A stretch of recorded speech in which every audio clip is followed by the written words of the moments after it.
देश के सबसे अमीर बिजनेसमैन मुकेश अंबानी की बेटी ईशा अंबानी इस समय लाइमलाइट में है। उन्होंने अपनी मां बनने की जर्नी बयां की।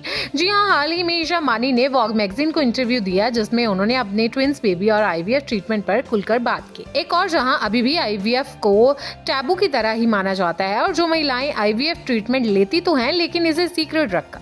इसी बीच ईशा अंबानी ने इस पर खुलकर बात की। अपने पर्सनल लाइफ पर बात करते हुए ईशा अंबानी ने वॉग इंडिया के साथ अपने आईवीएफ से कंसीव करने और ट्विंस बेबी की मां बनने के अनुभव को शेयर किया। मैं ये कहने में बहुत जल्दी करती हूँ कि मैंने आईवीएफ के जरिए कंसीव किया था, क्योंकि इस बारे में बात करके ही इसे नॉर्मल बनाया जा सकता है। यह एक मुश्किल प्रोसेस है, मुश्किल जर्नी थी। जब आप इससे गुजर रहे होते हो तो आप शारीरिक रूप से परेशान हो जाते हैं, लेकिन इस पर किसी को अलग थलग या शर्मिंदगी महसूस नहीं करनी चाहिए। ईशा ने अपनी आईवीएफ जर्नी को साझा करते हुए कहा कि इस टॉपिक पर खुलकर बात की जानी चाहिए। उनका मानना है कि जितना ज़्यादा हम इस पर बात करेंगे, उतना ही हम इसे नॉर्मल और आसान बना देंगे। उन्होंने कहा, अगर आज दुनिया में आधुनिक तकनीक है तो बच्चे पैदा करने के लिए इसका इस्तेमाल क्यों ना किया जाए। यह कुछ ऐसा होना चाहिए जिसके बारे में आप उत्साहित हो, ना कि कुछ ऐसा जिसे आपको छिपाना पड़े।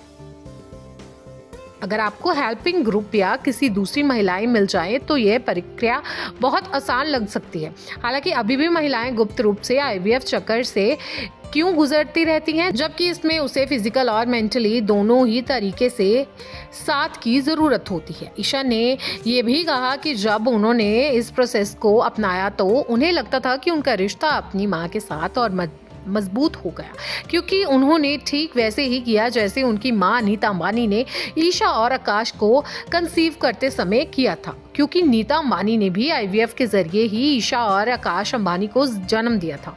इस इंटरव्यू में ईशा ने अपनी मदरहुड जर्नी के बारे में बात की। उन्होंने कहा, मेरे माता पिता ने शादी के 7 साल बाद हमें जन्म दिया। मैं और मेरा जुड़वा आकाश आईवीएफ बच्चे हैं।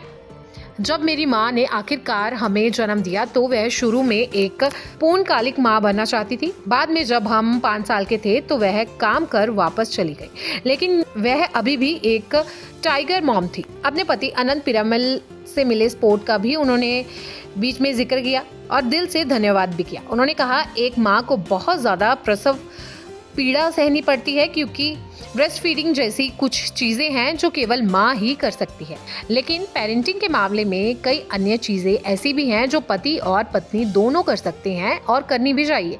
मैं उनकी आभारी हूँ। हाँ, वे डायपर बदलते हैं और बच्चों को फीड कराते हैं। जिन रातों को मुझे देर तक जागना पड़ता है या काम के सिलसिले में बाहर जाना पड़ता है तो वह सुनिश्चित करते हैं कि वह आसपास रहें ताकि मुझे बुरा महसूस ना हो।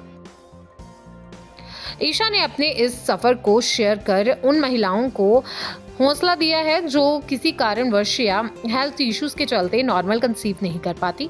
ये प्रोसेस इतना सामान्य होना चाहिए, महिला को इसे छिपाना ना पड़े, बल्कि वह दूसरे को इस बारे में बता सके। इस बारे में आप क्या सोचते हैं, हमें कमेंट बॉक्स में जरूर बताएं। ऐसे ही और वीडियोस के लिए आप नारी के पेज को यूट्यूब पर सब्सक्राइब, फेसबुक पर लाइक और इंस्टा पर फॉलो करना ना भूलें।